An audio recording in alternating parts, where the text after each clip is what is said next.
veroordeel, nie eens geoordeel nie, veroordeel oor hoe hulle aantrek. Ons bure, tweeling meisies wat langs ons gebly het, een van hulle het by my pa uitgekom, en vir my pa gesê, hulle het glad nie kerk toe gegaan nie, niks geweet van die Here nie, en hulle wil Jesus dien, en my pa lei hom na die Here toe, en ons is almal so opgewonde, hulle stap met pad met die Here, ons is so opgewonde, en daai Sondag, toe vat ons hulle saam kerk toe. Dit was seker hulle eerste diens en hulle laaste diens. Want tannies het vinger gewys. Julle kan nie so in hierdie kerk instap nie. Julle kan nie so met daai klere, julle kan nie, julle het make-up op, julle mag nie make-up dra nie, julle mag, waar is jou hoed?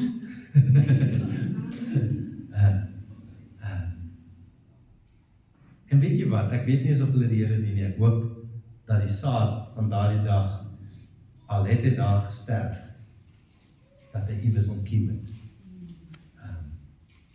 En dat hulle nou die Here voluit dien, ek weet nie, ek ken hulle, ek weet nie waar hulle of so nie, maar wat ek probeer sê is, ons wil mense vorm. Nou dis nou die uiterste, nee, maar ons vorm mense heeldag, om te probeer dink soos ons dink.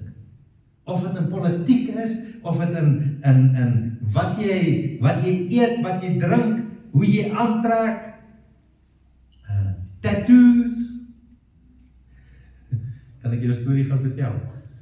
Daniel gaan op 'n Woensdag saam met my ouete huis toe. En hy het net, daai vorige dag of vorige week of iets, het hy 'n tattoo opgesit hierop, wat 'n geestelike boodskap is vir hom. Maar dit is in Hebreëus, so niemand kan dit verstaan in elk geval nie. Maar dis wat hy op baie oomblik gevoel het, na die Woensdag toe voel hy nou nie meer so nie, maar nie as gevolg van geestelike oortuiging nie, as gevolg van, ek sien dit nie raak, ek gaan nie die lewe met toe oor in elk geval, my vrou sê ook so. So, ek sien dit nie eens raak nie, die tattoo wat hy het nie, en hulle praat whatever, en ek weet nie waar kom ons by die onderwerp iewers van tattoos en whatever, en ek maak 'n paar grappies oor die ouens wat soveel tattoos het, lyk of die nat koerant teen hulle oor hulle geslaan het, en sulke grappies met die mense en so, toe begin die tannies nou ernstig raak oor hierdie tattoos, nee. En vir een of ander rede is altyd die tannies, nee, die tannies ernstig, en hulle wil, ek kan, en net daarna sê ek weet nie wat sê ek vir Daniel om iets te doen of iets, en hy staan op, ek het nie agtergekom nie, maar na die tyd, hy het seker so opgestaan met sy, en so rondbeweeg, asof 'n tattoo jou in die hemel, of uit die hemel kan hou. Intussen, daardie hart van oordeel is 'n groot sonde. Nou, ek is nie vir tattoos nie. Ek is vir Daniel, maar ek is nie vir tattoos nie. Ek is nie vir al die goed nie. Dis nou my opinie, of nie my opinie nie, maar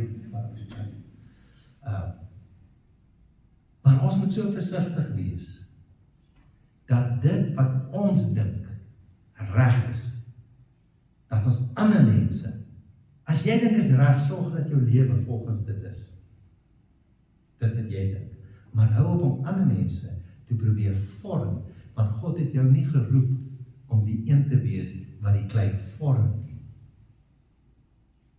God het jou geroep as die een te wees wat mense sal aanvaar met die liefde van Jesus, sodat hulle Jesus kan beleef. Kyk, ons gaan na die volgende punt toe. Die pottebakker gee nie moed op met die klei nie. Dis so wonderlik. En die voorwerp wat hy besig was om te maak, vers 4, het misluk, soos het met klei in die hand van die pottebakker.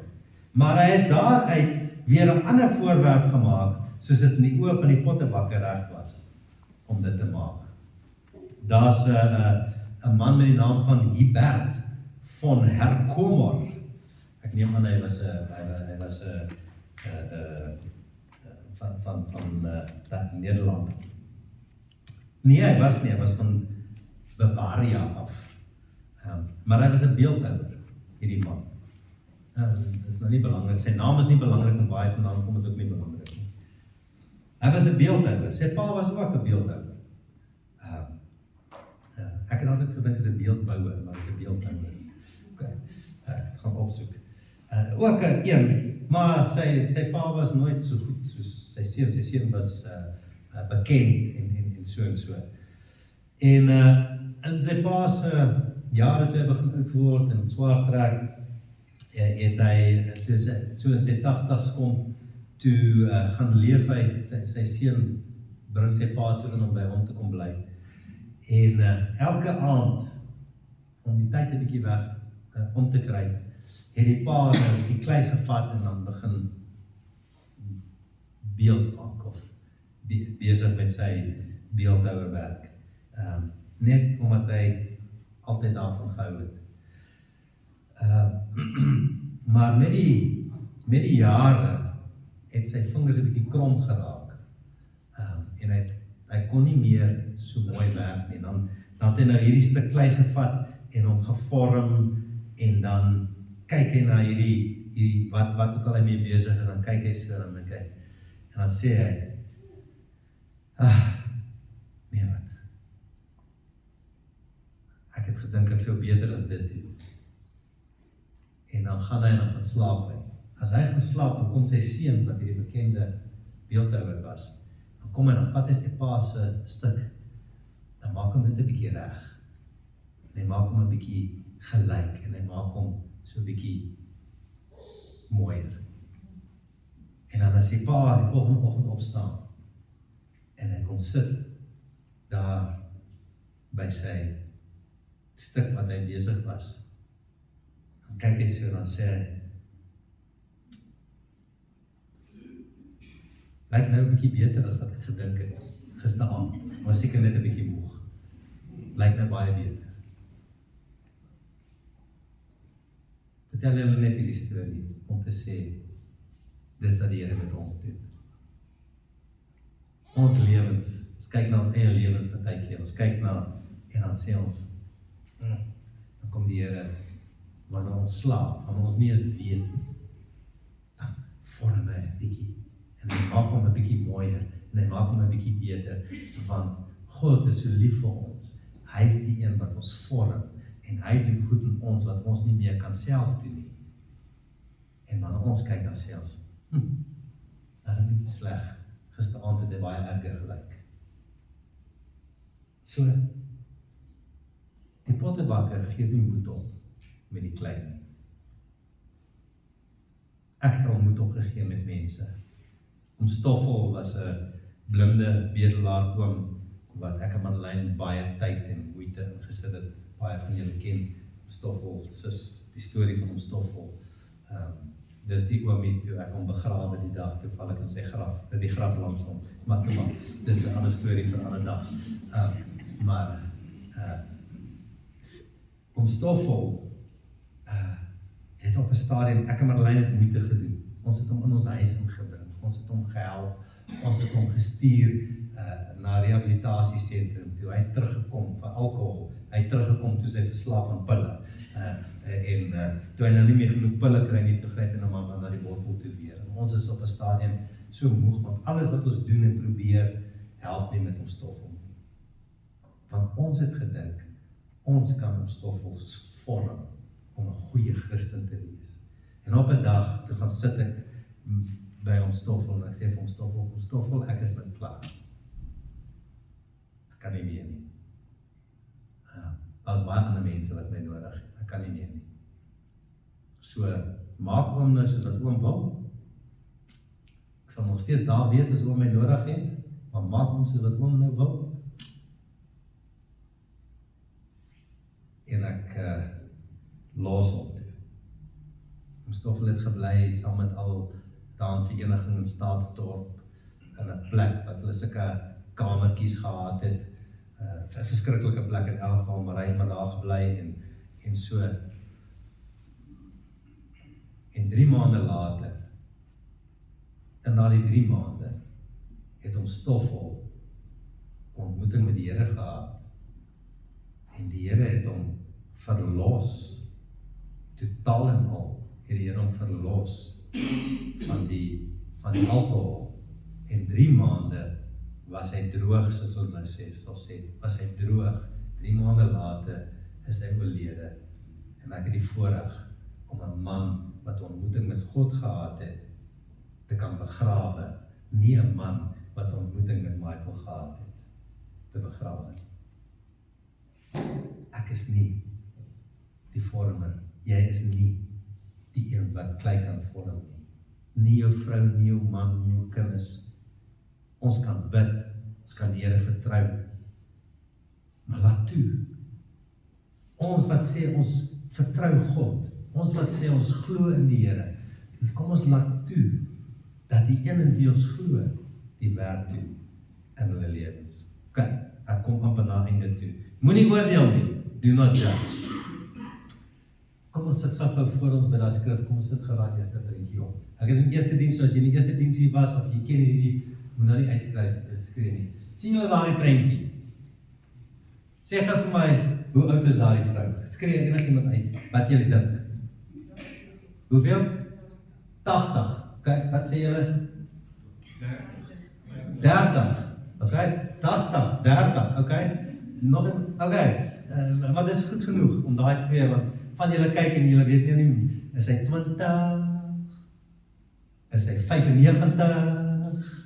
Ok, volgende een, as ek daai prentjie bysit, hoe oud is hy? 95. As ek die volgende foto prentjie bysit, hoe oud is hy? Julle verstaan? Dit hang af hoe jy na daai prentjie kyk,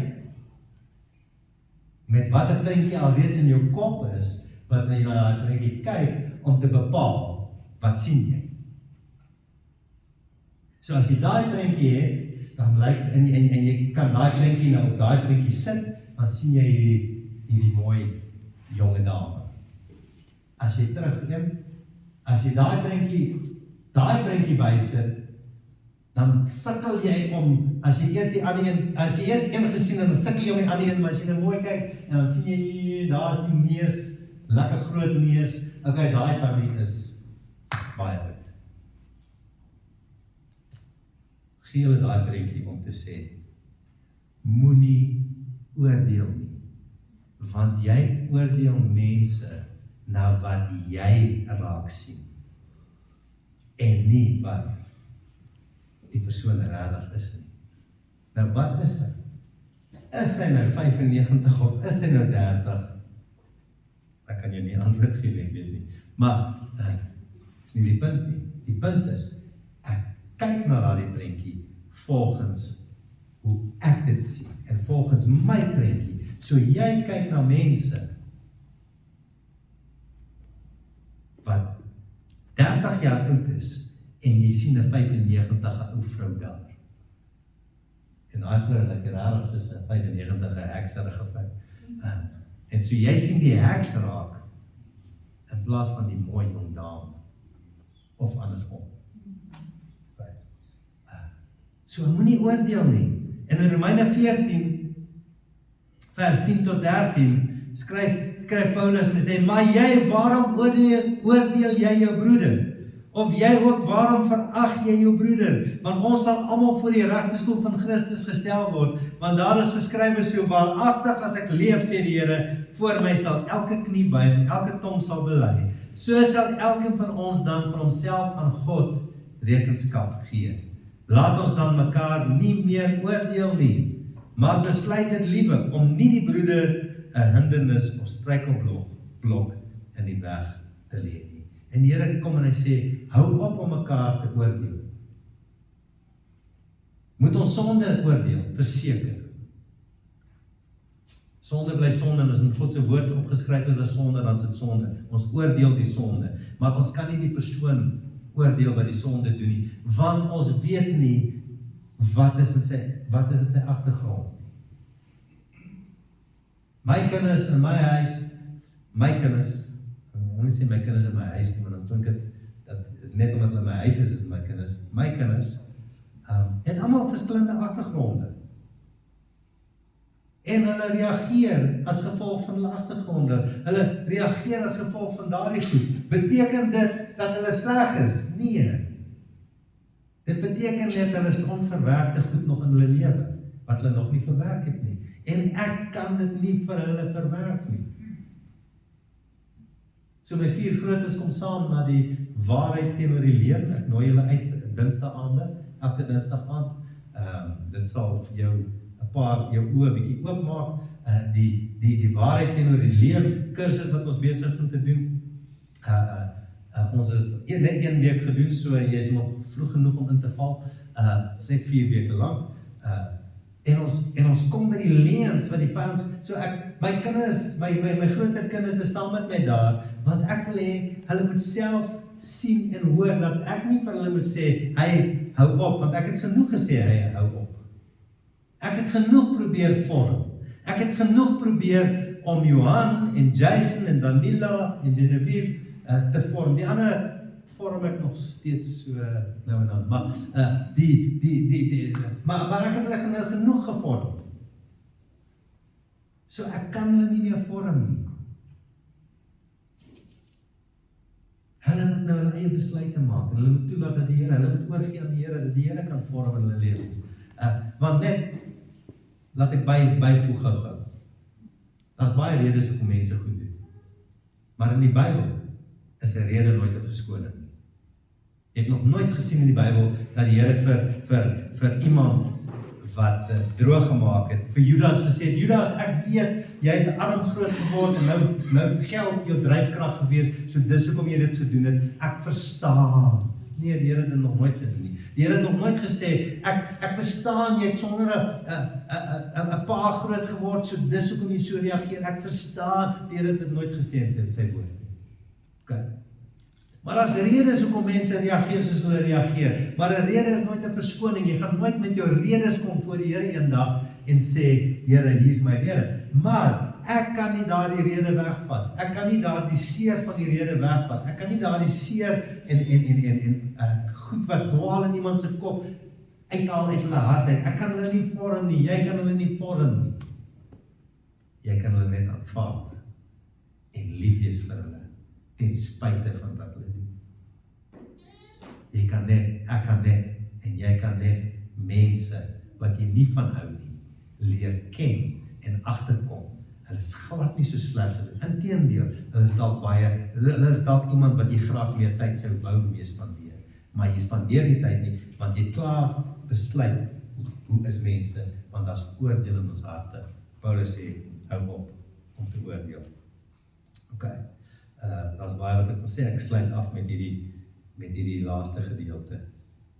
Ons is net die klei. God is die pottebakker. Ons, ek en jy, is net die klei. Soos wat die Here besig is om mense te vorm, en soos wat jy bid dat die Here mense sal vorm om jou, is daar ander hopelik wat bid, Here vorm Michael ook. Ek hoop julle bid daarom vir my. Maar vorm hom ook. Ons almal is nog besig om gevorm te word. Ons almal, en as ons net dink ons is nou daar, dan woep, sê die Here, oeps, gooi weer terug op die wiel, begin van vooraf. Want hy is te lief vir ons, om ons te los. My pa het altyd gesê, wie jy is God se geskenk vir jou. Wie jy word, is jou geskenk vir God. Wie jy is God se geskenk aan jou, of vir jou. Wie jy word, is jou geskenk. vir God. En wie ek word, kan alleenlik gebeur deur sy hande, wanneer ek surrender en oorgee. 2 Korintiërs 4 vers 7. Maar ons het hierdie skat van God se liefde, genade, grootheid in erdekryke, sodat die voortreffelikheid van die krag van God mag wees, en nie uit ons nie. Die nuwe vertaling sê hy, ons wat hierdie skat in ons het, is maar klein. Ons is maar klein potte, wat maklik breek. Die krag wat alles betref, kom dus van God, nie van ons nie. My gebed vir ons vandag, hierdie boodskap was nie so baie, Here vorm my nie. Hierdie boodskap was, Here, laat ek my hande wegvat, om ander te probeer vorm. Laat ek U vertrou, laat ek net daar wees, beskikbaar, om iemand te aanvaar, beskikbaar om oor te wees as dit nodig is, beskikbaar om 'n arm om iemand se skouer te wees as dit nodig is, beskikbaar te wees, dis die oop deure, my vrou, my kinders, my kleinkinders, Here, help my, om hulle nie te probeer vorm nie. Ek sal graag inspraak in hulle lewe wil hê. Ek sal graag deel kan wees van hulle lewe.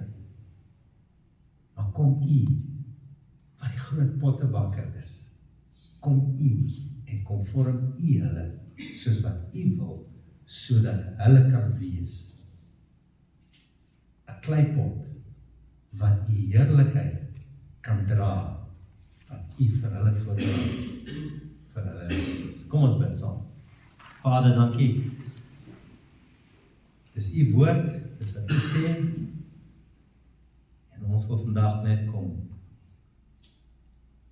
vir U kom sê, ek wil vandag weer voor U kom sê, Here, ek is jammer dat ek so baie mense probeer vorm, om te dink soos ek, dalk om te wees soos ek. Vergewe my dat ek baie keer dink, ek is beter as ander, spesiaal as dit by die geestelike deel kom. Vergewe my dat ek baie keer voel, ek wens ek kan daardie persoon net vat en skud en hulle gevorm kry, soos my prentjie in my kop is, hoe hulle moet wees.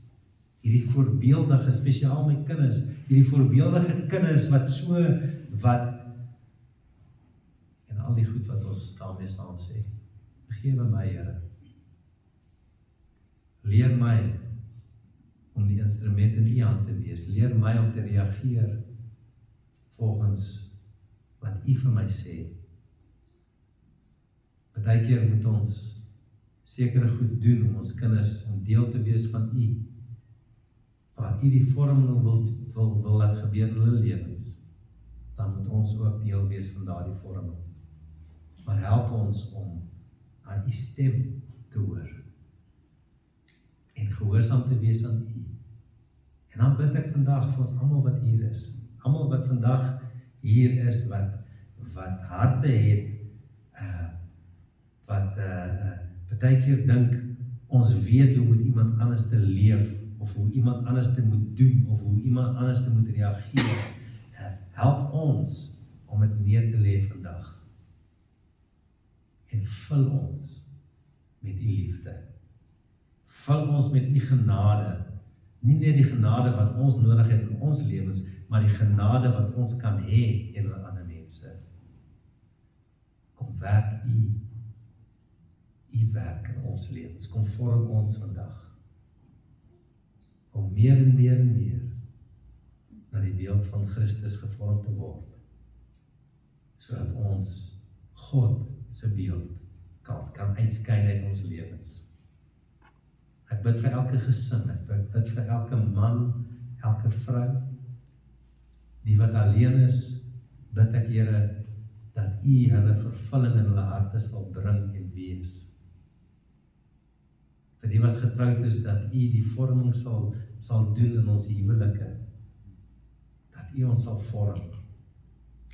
Ek bid vir ons kinders, dat U in ons kinders sal werk en doen wat U beplan het En soos wat ons kinders leer om oor te gee aan U, dat U meer en meer en meer, hulle sal vorm na die beeld wat U in U gedagtes, die droom wat U vir ons kinders het, nie ons drome nie, maar die droom wat U het vir ons kinders, dat hulle daarby sal uitkom. Maar leer ons om mense te wees, vol genade, en vol liefde, en vol aanvaarding, vir die wat ander, vir almal, maar ook die wat ander nie aanvaar nie, in Jesus naam. Amen. Amen. Dankie, mag julle 'n wonderlike middag hê.